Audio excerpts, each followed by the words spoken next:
Dito sa Devas, ang mga dating hari at reyna ay isa na lamang alaala. Ngunit ang mga gaya kong Iftre ay narito pa rin, sapagkat may mga sugat pa kaming inaalagaan at mga alaala na hindi pa namin kayang pakawalan.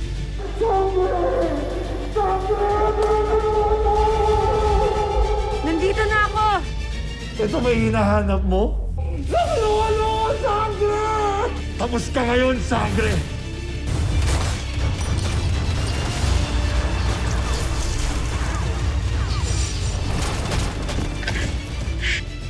Narito ako upang balaan ka. Lalo na sa iyo, Adam. Dahil kay parurusahan niya sa salang panggugulo rito sa pingitan. Urime! Urime! Magsisimula na ang Aberrant Ultador!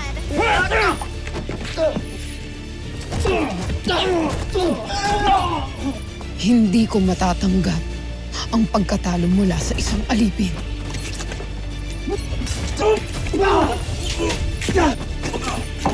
Si Adamus ay nagtagumpay sa labanang ito. Ivo Live! Sangre Andamos! Tundente! Vi Keramitena! Tundente! Geatres if agtura ansur if ashelan, no eganto ed devas.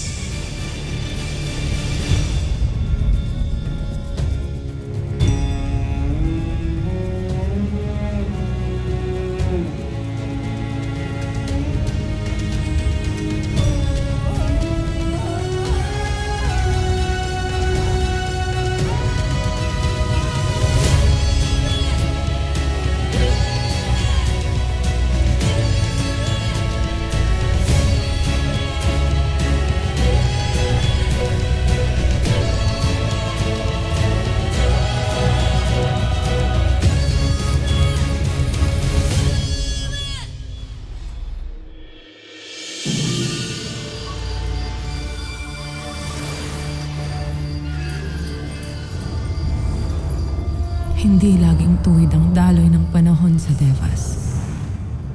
Ito'y paikot-ikot rin. Gaya ng mga alaala na naglalako. Ngunit maaaring balik-balikan.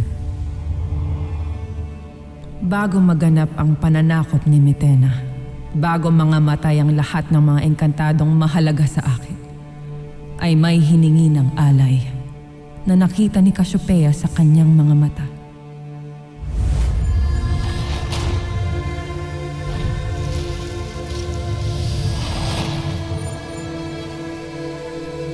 Humihingi ang bugna ng kapalit upang maisilang ang bagong tagapagligtas. At ang reyna ay tumalima sa kagustuhan ng bathala at bugna.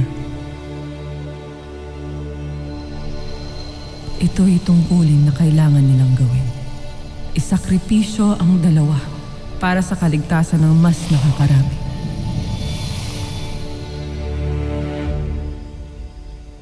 Ada, sasama na lamang po ko sa inyo mamaya. Tutulungan ko po kayo kumuha ng ginto sa bundok. Anak, maiwan ka na lamang dito. Samahan mo na lamang muna ang iyong ama. Hindi naman ako magtatagal doon. At babalik din ako agad. Sige po, Ada. Ada, pagbalik mo ay maaari po bang mamasyal na lamang po tayo? Nais ko po kasing bumalik sa mall ng mga tao. Tunay na aliw po talaga ako sa kanilang mga mall. At sa kanilang mga sinihan. Ada, maaari po bang manood po tayo ng sine? Oo na. Sige na, anak. Pagbalik ko'y pupunta tayo dun sa mall. At manonood tayo ng sine, ha? Para makabawi naman ako sa'yo. Karadiyo, Ada.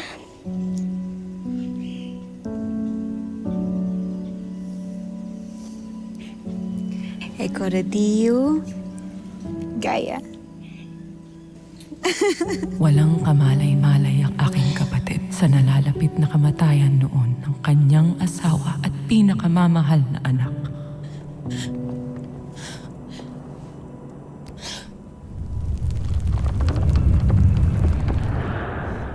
Mahal na Emre, may nais akong idulog sa inyo.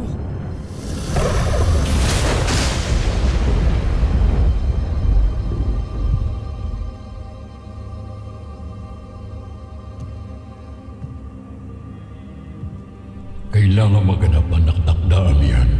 Ito ang bugna ng Encantadia. Hindi ito bugna, Mahal Emre. Isa itong panining lang sa aking kapatid. Sapagkat inilihim sa kanya ang totoong dahilan kung bakit kailangan nilang manirahan sa mundo ng mga tao. At isa rin itong pagtataksil kay Akil na matagal nang naglingkod sa Encantadia. Ito ba ang gantimpala ng kanyang katapatan? Mahal na Emre, nagmamakaawa ko sa inyo. Sa inyo na sinasamba ng lahat ng tapat na Encantado. Gamitin niyo ang kapangyarihan niyo upang ikutin muli ang panahon. Ibalik niyo si Gaia at Akil sa Encantadia. Reyna ng Lirayo, kung hindi mamamatay si Akil, hindi makikilala ni Danaya ang mortal na si Teo. Kung walang Teo, hindi maisisilang si Terra. Kung walang Terra, mawawasak at mawawala na rin ang Encantadia. Ngunit bakit si Gaia, Mahal na Emre? Na isa lamang paslit. May pagkakataon pa tayo upang iligtas siya, Mahal na Emre. Bigyan niyo ng babala ang aking kapatid sa kanyang panaginip upang magkaroon siya ng pagkakataon upang iligtas ang aking hadiya. Amihan, marupok ang buhay, tao man o hindi. Ang daigdig ay hindi rin laging makatarungan. Mamamatay si Gaia dahil hindi laging sapat ang pag-ibig para magligtas ng buhay.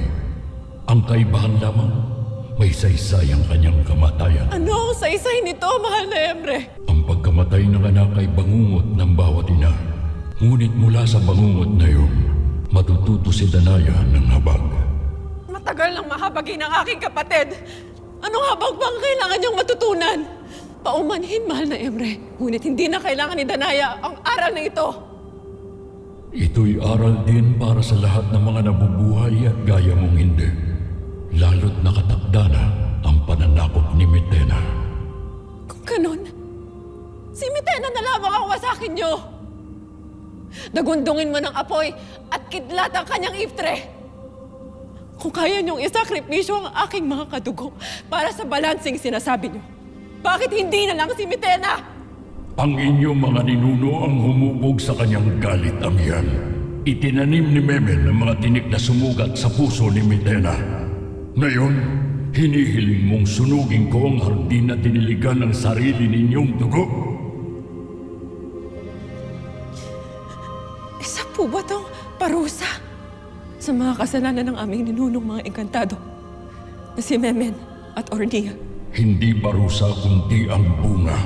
Ito ang unang aral sa kabanalan, Amihan. Kahit ang nag-iisa at pinakamakapangyarihang Diyos at maging ang mga bathala dito sa lupa ay hindi rin kayang bawiin ang magiging bunga sa bawat pasya ng mga nilalang. Kahangang-hangang karunungan. Hindi niyo pala kayang pigilan ang kalupitan ng inyong mga nilalang. Hindi kalupitan kundi kalayaan. Wala kaming laban sa kalayaang pinagkaloob sa lahat. Maging si Mitena ay may aral na kinakailangang matutunan. Yan ang ikalawang turo sa kabanalan.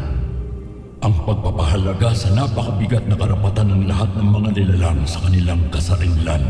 Ano pa ang magaganap sa sandaling magtagumpay si Mitena? Hindi lamang sina Akil at Gaia ang mag-aalay ng buhay.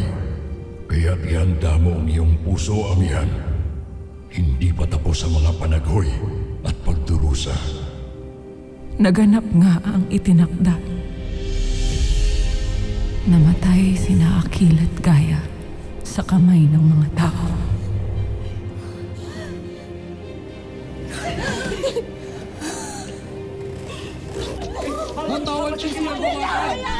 At ito ang nagwasak sa puso ng aking kaawa-awang kapatid.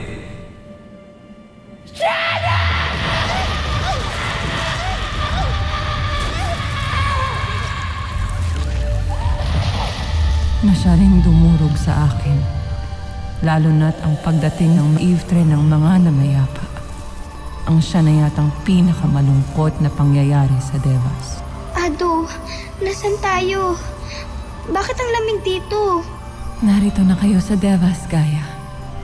Kapwa na kayong namayapa ng iyong ama. Ado, totoo ba to? Natatakot ako, Ado.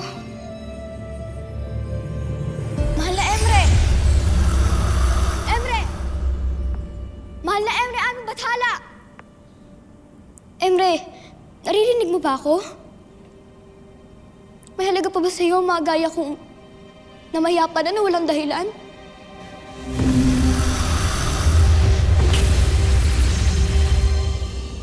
Batid ko ang iyong mga hinanakit at sama ng loob, Gaia.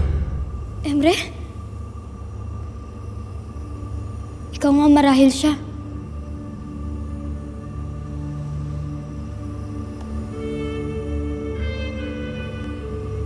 Tumindig ka, anak. Batid ko ang iyong mga katanungan. Bakit ako? Hindi ako masama. Wala akong ginawang mali. Naging masunurin ako sa aking ada at ado. At sa lahat ng nakakatanda sa akin. Ngunit, bakit mo ko hinayaang mapaslang?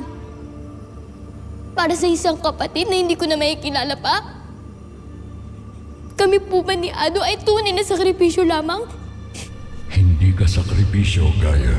Ikaw ang simula at ang iyong kapatid ang pag-asa. Pag-asa? Habang ako ang masakit na aral na kinitlan agad ng buhay? Ang mga sagot sa tanong mo ay hindi laging makatarungan sa inyong paningin. Ngunit pinili mo pa rin humarap sa akin, kaya't ikaw ay higit pa sa isang paslit.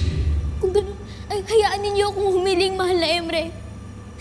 Ibalik mo ako sa aking buhay. Hayaan mong hintay na salubungin ko sa Encantadia ang pagbabalik ng aking ada at kapatid. Tutulungan ko sila. Sasagipin namin ng Encantadia sa anumang panganib at sino man nagbabanta sa kanya. Gaia, wala ka ng ganap sa tadhana ng mga nabubuhay pa. Ngunit maaari kitang gabayan upang maging liwanag at gabay sa iyong kapatid na paparating pa lamang sa Encantadia. Pag-isipan mong mabuti ang aking mga tinuran. Kung hindi mo ko kayang ibalik, kung ang tadhana ay para lamang sa mga pinili, hindi ibig sabihin wala akong saysay.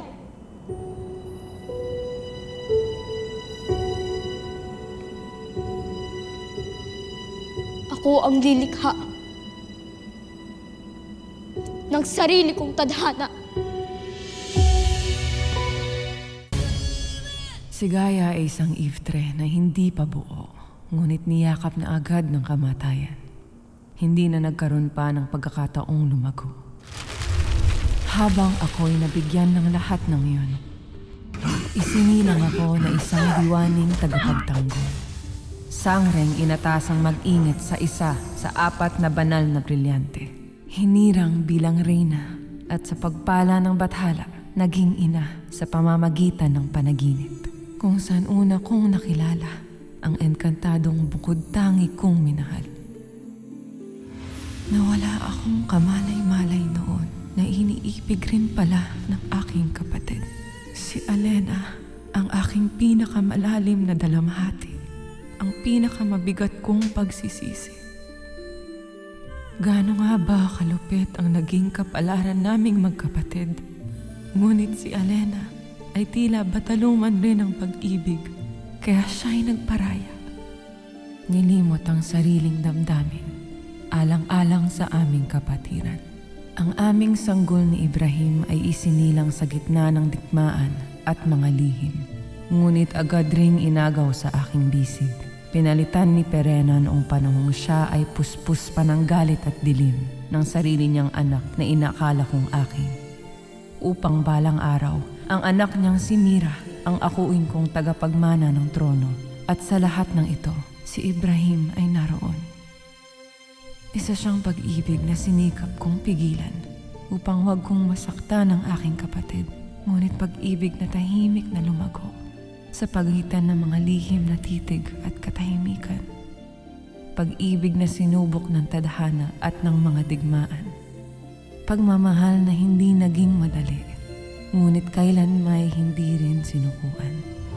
Hanggang sa huling sandali ng aking kamatayan. Sa aking dalawang kamatayan, nagbago ang lahat kay Ibrahim, kahit na nagdaan pa ang mahabang panahon.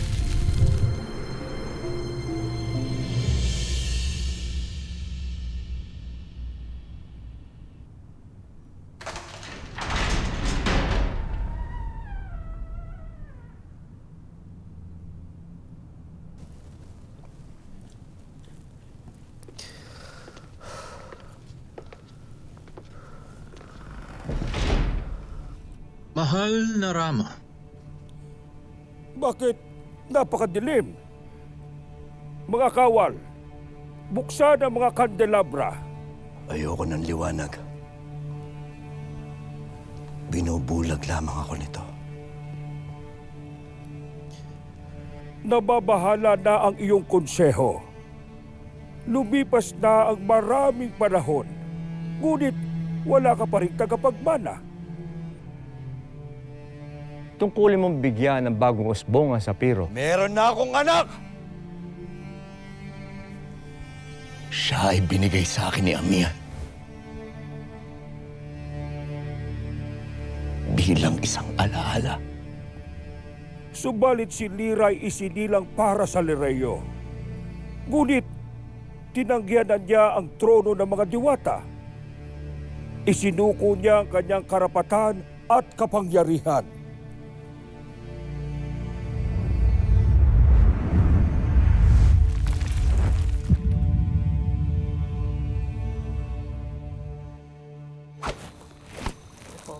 Ang prutas na ito ay maasim. May version to sa mundo ng mga tao. Tawag namin doon, sampalok. Ay, Mira, alam mo ba, doon ako lumaki sa mundo ng mga tao. Alam ko. Alam mo na pala yun. Ayun, gamit namin ang sampalok na yon. Ito, yung gantong prutas na maasim na pampalasa sa mga putahe. Gaya nito. Napakasarap nito. Promise, paborito ko to. Miss na miss ko na nga ito eh. Ang tawag namin dito, sinigang na buto-buto. O sinigang na pasneya. Wait, hindi nag-react si ate. Okay, pero, ay, basta masarap to. Alam mo, Mira, tigilan mo na nga ipag-video mo na yan. Sabi mo kasi. Tulungan mo na ako dito. Alam mo, magicin na lang kaya natin to para mabilis maluto. O, dali na. Gutom na ako eh. Oh, sige. Magic na ako ah. Okay, teka.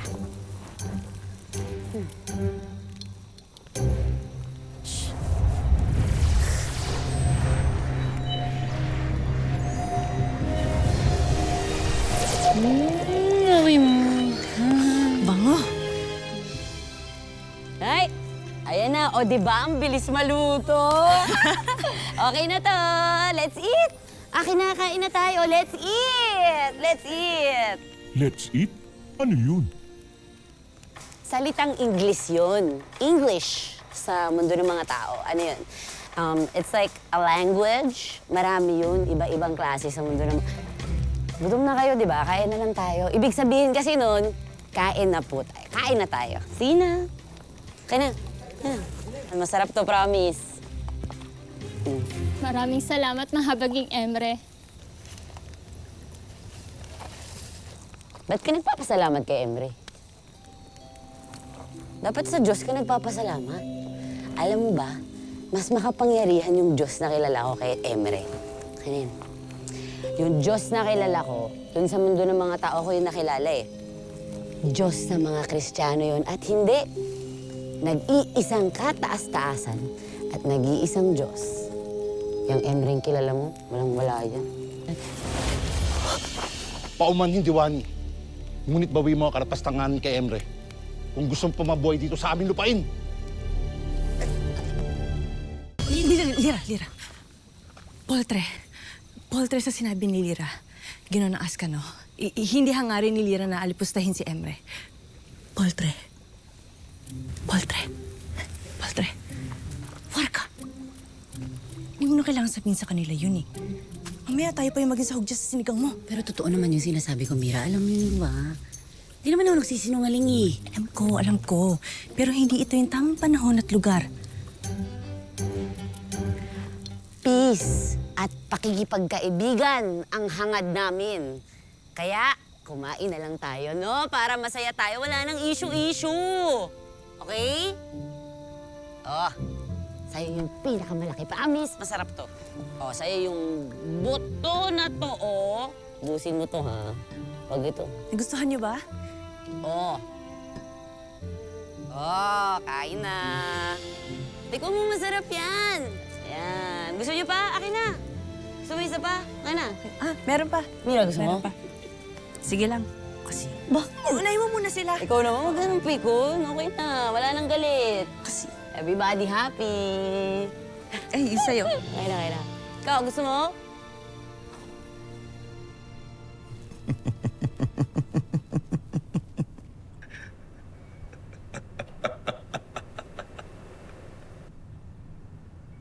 Si Lira ay para ring si Amihan.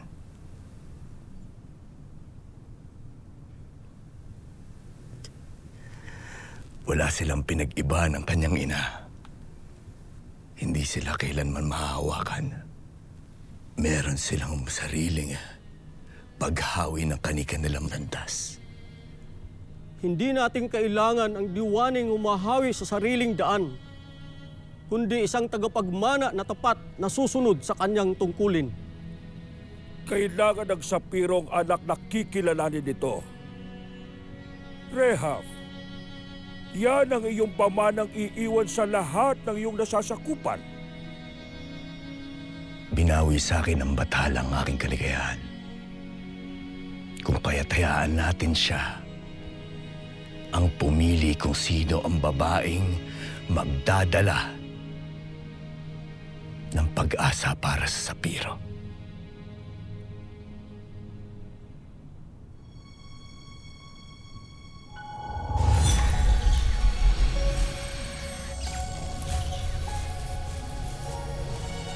Mahal naming Emre, dinggin mo ang panawagan ng sapirong lubos na patapat sa iyo.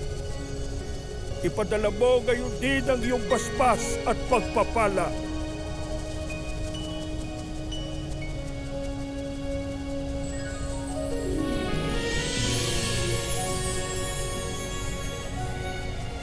Hayaan ang retre na yan ang maghanap ng babaeng itinakdang maging asawa at ina ng hari at tagapagmana ng Sapiro.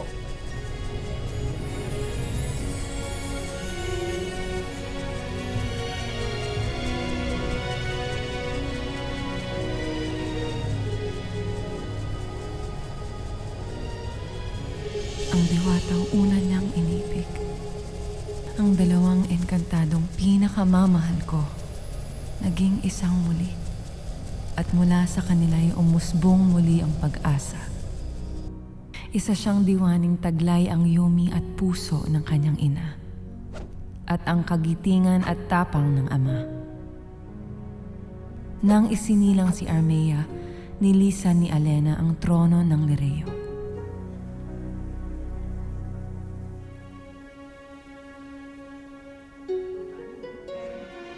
Upang italaga ang sarili bilang ina at asawa. Ang korona ng Lireo ay ipinasa sa paslit na isinilang mula sa aking abo, sa dugo at buhok ni Cassiopeia at Lyra. Sa kanyang pamumuno, lalong umunlad ang Lireo. Nagkaroon rin ng mahabang panahon ng katahimikan sa buong Encantadia. Ngunit ang Sapiro ay nalulunod pa rin sa lungkot, pagkat sa kabila ng pagkakaroon ng reyna at tagapagmana, hindi pa rin mapawi ang lumbay kay Ibrahim, lalo na sa kanyang pag-iisa.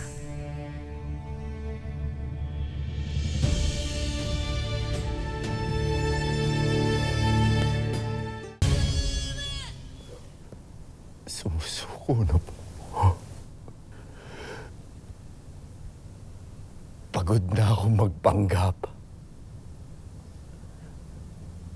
na maging masaya.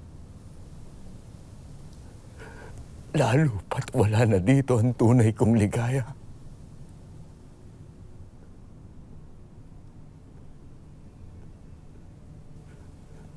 Nagawa ko na ang lahat.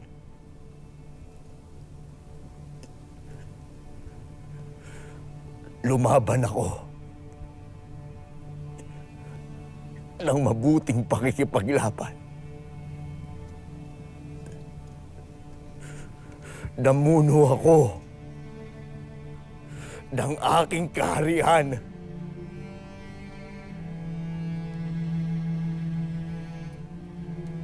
At naranasan ko magmahal.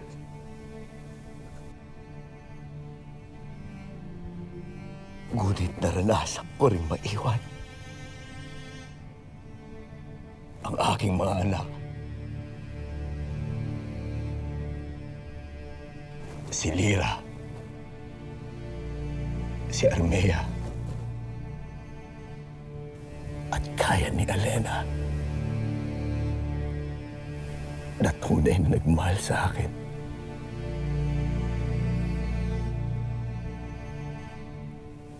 Ngunit ikinulong ko sa isang pagsasamang punong-puno ng kasinungalingan at pagpapanggap. Hindi ko na nakikilala ang aking sarili, mahal na Emre. Kaya nakikiusap ako sa inyo. Inyo sanang hayaan na akin ang pakawalan ang lahat para muli kong makasama ang aking pinakamamahal.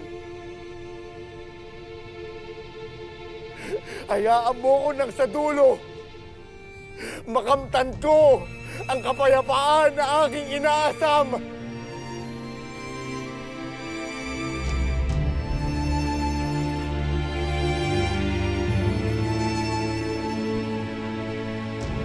Amihan,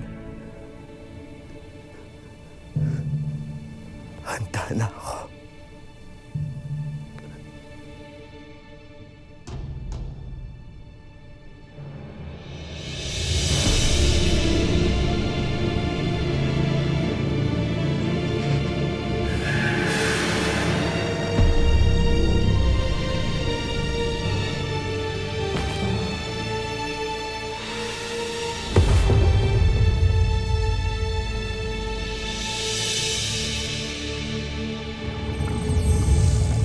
Sa tao makakapagturo kay Sangre, 200,000 piso. Tila napakaraming mortal ang naghahanap sa aking hadiah. Samantalang ako'y nag-iisa. Kaya't nais kong hingin ang inyong tulong. Ikaw ba'y nagbabago na, Kera? Natutunaw na ba ang iyong puso para sa mga engkantado? Mahabaging Emre, kami nagsusumamo sa'yo. Inyo kaming pakinggan! Payagan niyo ho kaming bumaba muli sa Encantadia. Kami na lang ni Ibrahim ang haharap kay Mitena. Kusa na lamang kami aalis. Isa itong karangalan na magsilbes na nilalang ng Encantadia.